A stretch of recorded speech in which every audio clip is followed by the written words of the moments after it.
விராலியூரை சேர்ந்த ராஜரத்னம் இவங்க தான் செய்கிறாங்க.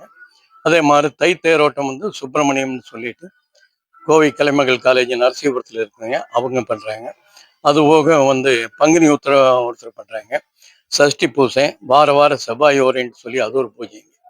எல்லாமே நல்லபடிக்கு இப்போ நடந்துட்டு இருக்குதுங்க. நிறைய கூட்டம் பண்ணுறாங்க. முருகன் வந்து வேண்டியதை அருள் கொடுப்பாரு. என்ன நாம வேண்டிய நாம ஒரு பிரார்த்தனையில வந்து மௌனமாக இருந்து அதை நாம வேண்டுதல் வைக்கிறோமோ அதை கண்டிப்பாக கொடுத்து எல்லாத்துக்கும் அருள் புரிகிறாரு.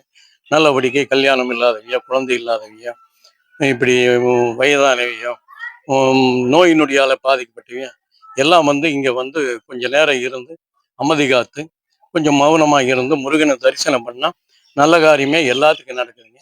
நான் இப்போ வெள்ளிங்கிரி அடிவாரத்துலேருந்து சஷ்டிக்கு வந்து பால், பொங்கல், தேங்காய், இளநீ இதெல்லாம் கொண்டு வந்து என்னுடைய தோட்டத்தில் பொறிக்கிற பூவுகளை எல்லாம் கொண்டு வந்து இங்கே படைப்போங்க. சூரசம்மாரம்ங்கிறது வந்து ஐப்பசியில் நடக்கும்.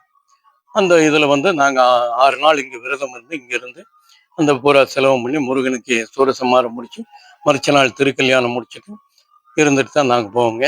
எல்லாத்துக்கும் நல்லபடியாக கொடுக்குறாரு. முருகன் நல்ல அருள் கிடைக்கட்டுங்க. எல்லாரும் வேண்டுதல் முருகனுடைய இதை சூரிய பூமி தேவியினுடைய இதில் எல்லாத்துக்கும் நல்லபடியாக நல்லதே நடந்துட்டு இருக்குதுங்க. பரவாயில்லைங்க. இந்த கோவில் எங்க அமைஞ்சிருக்கீங்க? இது வந்து காரமடையிலேருந்து மேற்கே ஒரு 6வது கிலோமீட்டர்ல இங்கே புங்கமலை பிரிவு. புங்கமலை பிரிவிலிருந்து வடக்கு நோக்கி வந்ததுன்னா குருந்தமலை ஒரு குன்று மேலே அமைந்திருக்குங்க.